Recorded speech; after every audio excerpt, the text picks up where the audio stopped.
بہت شکریہ چیئرمین صاحب. میں سب سے پہلے انتہائی محترم سینیٹر رضا ربانی صاحب کی اعلیٰ ظرفی پہ ان کا شکریہ ادا کرتا ہوں کہ ان کی اس اعلیٰ ظرفی سے اور وسعت قلبی سے پارلیمنٹ کا مقام پاکستان کے عوام کی نظروں میں بلند ہوتا ہے. یقیناً دعا گو ہوں کہ ہم سب کو بھی اللہ تعالیٰ ایسا ہی رویہ اختیار کرنے کی ہمت اور صلاحیت عطا فرمائے. جناب والا، میں اصل موضوع سے پہلے جو گفتگو یہاں پہ کی گئی اس میں سے چند باتیں ایسی ہیں جن کی طرف آپ کی توجہ دلانا اپنا فرض سمجھتا ہوں. میں طالب علم ہوں. دن میں 2-3 گھنٹے ضرور صرف کرتا ہوں کہ اگر کوئی کتاب انٹرنیٹ پہ میسر ہو، کتابی شکل میں میسر ہو، تو اس کے مطالعے سے مستفید ہو سکوں. 70 سال کی میری عمر ہے جناب. آج تک کسی کتاب میں، خواہ وہ اردو کی تھی، پنجابی کی تھی، پشتو یا بلوچ زبان میں تھی، یا سندھ میں تھی، یا کسی غیر ملکی زبان میں تھی جن سے تھوڑا بہت میں واقف ہوں، مجھے تن دو جیسا کوئی لفظ نہیں ملا. یہ لفظ میں نے پارلیمنٹ میں سنا اور آپ کی صدارت میں سنا. میں آپ کی وسعت قلبی کو بھی سراہتا ہوں کہ آپ ایسے الفاظ کو استعمال کرنے کی اور جذب رکھنے کی حوصلہ رکھتے ہیں اور برداشت کرنے کی قوت رکھتے ہیں. آپ بھی اس کے لیے تحسین کے مستحق ہیں. جناب والا،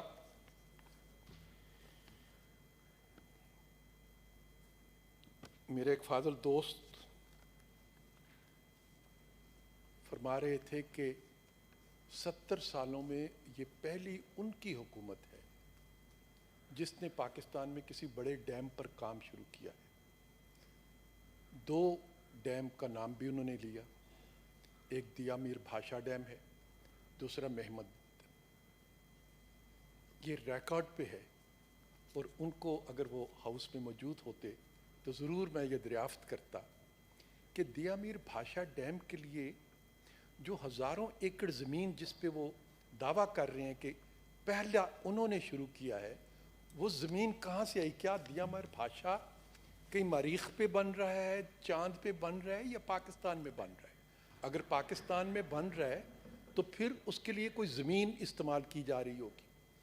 تو کیا زمین ان کی حکومت نے خریدی، یا زمین ان کو کہیں سے تحفے میں مل گئی؟ اچانک آنکھ کھلی اور وہ زمین دستیاب تھی اور اس پہ ڈیم کا کام شروع کر دیا گیا؟ یا زمین کسی نے خریدی تھی؟ اگر زمین کسی نے خریدی تھی، اس کی پیمنٹ کی تھی، تو پھر یہ کریڈٹ بند کو شروع کرنے کا اسی کو جائے گا. اور جناب والا، میں یہ اعتراف کرتا ہوں کہ اس زمین کی خریداری کا کام پاکستان پیپلز پارٹی کے زمانے سے شروع ہوا اور پاکستان مسلم لیگ نون کے زمانے میں تکمیل تک پہنچا.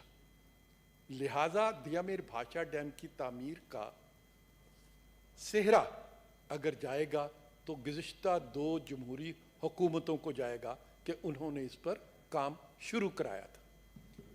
دوسری بات جناب والا،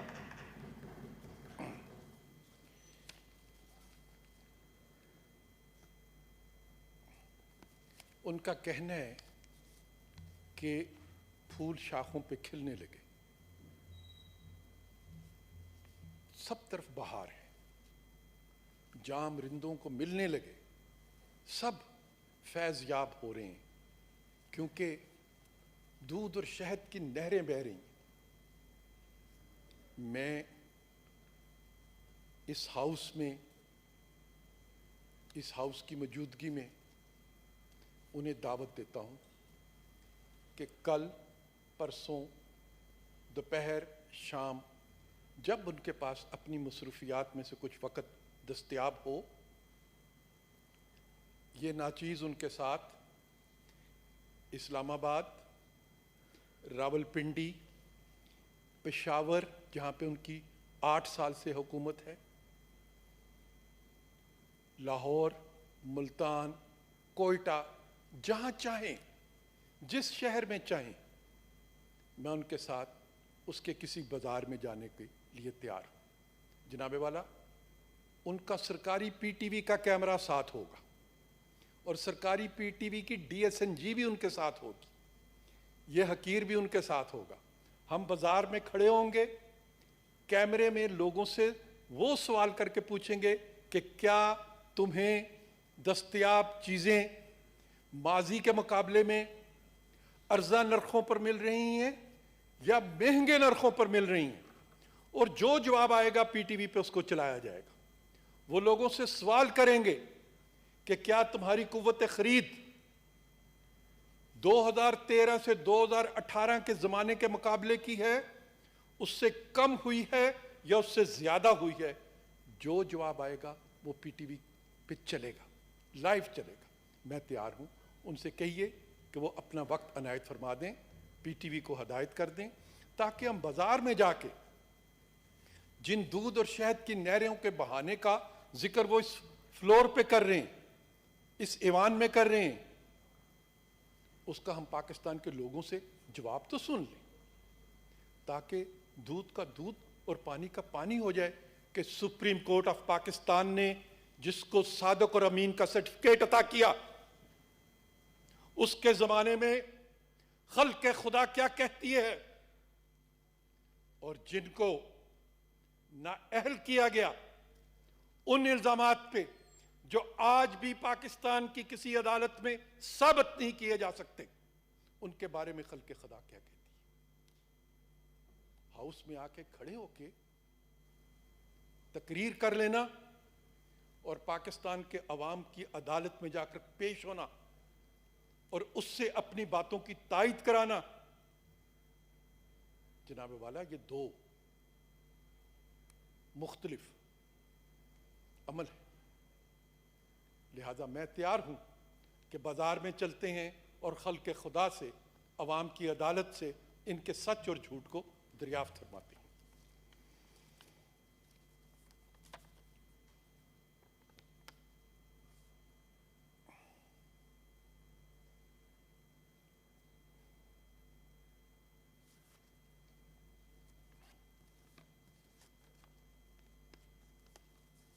جناب والا، اب میں جو آج کا موضوع ہے اس پہ آپ کی خدمت میں گوش گزار کرنا چاہتا ہوں. پاکستان کا وفاق پہلے وجود میں نہیں آیا. 1947 سے پہلے پاکستان نام کی کوئی ریاست دنیا کے نقشے پر موجود نہیں تھی.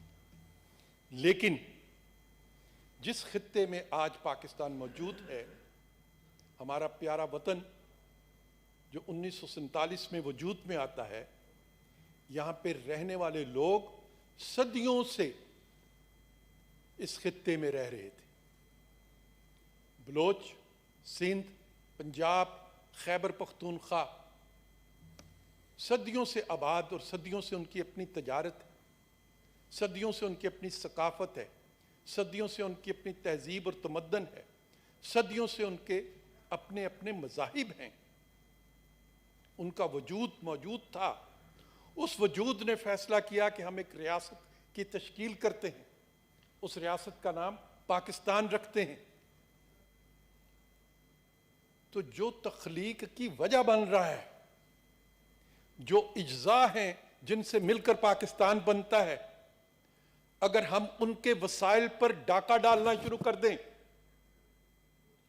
یہ اسلام آباد جس کو وفاقی دارالحکومت کہتے ہیں، جناب والا یہ اس خون پسینے سے بنا ہے جو بلوچستان کے کارکنوں نے اپنی محنت سے پیدا کیا، جو سندھ کا ہاری سخت ترین موسم میں پیداوار کے ذریعے پاکستان کو ادا کرتا ہے، جو پنجاب اور خیبر پختونخوا کے عوام ٹیکسوں کی شکل میں وفاق کو رقم ادا کرتے ہیں. اس سے یہ دارالحکومت تعمیر ہوتا ہے. تو کیا یہ دارالحکومت تعمیر ہونے کے بعد ان لوگوں کے پیٹ پہ ہاتھ ڈالے گا جو اپنا پیٹ کاٹ کے اس وفاق کو پالتے ہیں؟ کیا وفاق کو ہم اس ناگ کی شکل دیں گے جو جب بھوکا ہو جائے تو اپنے ہی بچوں کو کھانا شروع کر دیتا ہے؟ ایسا نہیں ہوگا جناب والا۔ آئینی اور قانونی حیثیت رہے گی کہ وفاق صوبوں کے وسائل پر بری نظر نہیں رکھ سکتا، ان پر قبضہ نہیں کر سکتا، انہیں اپنی من مانی سے استعمال نہیں کر سکتا، لیکن اس آئینی اور قانونی پوزیشن کے ساتھ ساتھ سب کو یاد رکھنا چاہیے کہ اگر ایسا کرنے کی کوشش کی جائے گی تو پھر اس کے خلاف عوام کی مزاحمت ہوگی، اور اس مزاحمت کو کوئی روک نہیں سکے گا۔ اس لیے اب بھی اس خام خیالی سے پرہیز کر لینا چاہیے اور اس طرف غلط نگاہ سے نہیں دیکھنا چاہیے۔ آخر میں ایک اور مسئلے پر بھی آپ کی توجہ دلاؤں گا اور اس کے بعد میں اپنی گزارشات کو ختم کروں گا۔ جناب والا، پاکستان میں ایک عرصے سے دن رات ایک چیز کا پروپیگنڈا کیا جاتا ہے، اور آج بھی مجھے افسوس ہوا کہ ہماری نئی ساتھی، نئی سینیٹر جو منتخب ہو کے آئیں، مجھے توقع تھی کہ ان سے میں کسی نئی بات کی سننے کی توقع رکھتا تھا، لیکن انہوں نے وہی پرانی بات کی جو انہوں نے اپنے ساتھیوں سے سن رکھی تھی۔ میں انہیں قصوروار بھی نہیں ٹھہراتا۔ یقیناً ان کی پرورش، ان کی نشو و نما، ان کی سیاسی تربیت جس ماحول میں ہوئی ہے، اس ماحول میں ان کو یہی بتایا گیا ہے کہ ان کی جماعت کے علاوہ، ان کے رہنما اور ان کے لیڈر کے علاوہ پاکستان میں سب لوگ بدعنوان ہیں، پاکستان میں سب لوگ کرپٹ ہیں، پاکستان میں سب لوگ چور ہیں، صرف ایک ایماندار شخص ہے، اور ایک اس ایماندار شخص کی سیاسی جماعت ہے، اور اگر وہ ایماندار شخص نہ ہوتا تو اس پاکستان کو وہ لوٹ کے کھا گئے ہیں۔ میں صرف یہ دریافت کرنا چاہتا ہوں کہ یہ منترا پڑھتے پڑھتے، بچوں کو سکھاتے سکھاتے آپ نے معصوم بچوں کو جوان کر دیا، ان کے ذہن بھی آپ نے پراگندہ کر دیے، لیکن کیا حقائق اور واقعات کبھی بھی آپ کی کسی بات کی تصدیق کرتے ہیں؟ ابھی دیکھیے، ایک فیصلہ آیا لندن کی عدالت سے، ایک کمپنی ہے جس کا نام براڈ شیٹ ہے۔ براڈ شیٹ کمپنی لندن کی عدالت میں جاتی ہے اور وہ یہ کہتی ہے کہ مشرف صاحب کے زمانے میں اس کو ذمہ داری سونپی گئی تھی کہ وہ سیاست دانوں کے لندن میں موجود اثاثے تلاش کرے اور اس کے بدلے میں اس کو معاوضہ ملے گا۔ مشرف صاحب اپنے زمانے میں یہ کہہ گئے کہ کمپنی اپنے کام میں ناکام ہو گئی، وہ کسی سیاستدان کا کوئی اثاثہ تلاش نہیں کر سکی۔ یہ مشرف صاحب نے اپنے زمانے میں فیصلہ کیا اور آن ریکارڈ یہ فیصلہ ہوا۔ 2003 میں غالباً یہ فیصلہ ہوتا ہے اور اس کمپنی سے کنٹریکٹ کو ختم کر دیا جاتا ہے۔ جناب والا، وہ کمپنی عدالت میں چلی جاتی اور عدالت میں جا کے اپنے معاوضے کی طلب کے لیے مقدمہ درج کراتی ہے۔ وہ یہ کہتی ہے کہ اگر پاکستان اس کا معاوضہ اس کو ادا نہیں کرے گا تو یا تو ایون فیلڈ کے 4 فلیٹس اس کو دے دیے جائیں، کیونکہ وہ حکومت پاکستان کی ملکیت ہیں بقول اس کے کہ وہ پاکستان کی لوٹی ہوئی دولت سے بنے. یہ وہ کمپنی نے کہا عدالت میں چل کے کہ 4 فلیٹس مجھے دے دیے جائیں. پاکستان کرکٹ ٹیم پر پابندی لگا دی جائے. پاکستان کے اکاؤنٹ میں جو پیسے, پاکستان کرکٹ ٹیم کرکٹ کھیلنے گئی ہوئی تھی وہاں پہ, انہوں نے کہا یہ بھی پاکستان کا اثاثہ ہے, یہ بھی ہمیں دے دو. پاکستان کے جو بینکوں میں پیسے ہیں وہ بھی ہمیں دے دو, اور دوسرے ایسٹس جو ہیں پاکستان کے وہ بھی ہمیں دے دو. یہ مقدمہ لے کے وہ عدالت میں جاتی ہے. عدالت نے کیا فیصلہ کیا؟ عدالت نے کہا کہ آپ ایون فیلڈ کی طرف نظر اٹھا کے بھی نہیں دیکھ سکتے. یہ عدالت کا فیصلہ لکھا ہوا موجود ہے جناب, کہ یہ فلیٹ حکومت پاکستان کے نہیں ہیں. تمہارے اس دعوے کو تسلیم نہیں کیا جا سکتا. لہذا نواز شریف تو سچا ثابت ہوا, اس کمپنی کو وہ فلیٹ نہیں دیے گئے. لیکن حکومت پاکستان کے جو پیسے یو کے بینکوں میں موجود تھے ان کو ضبط کرنے کا حکم دیا گیا اور کہا گیا کہ کمپنی کو ادائیگی کی جائے. لہذا کمپنی کو ادائیگی کی گئی 27-28 ملین پاؤنڈز.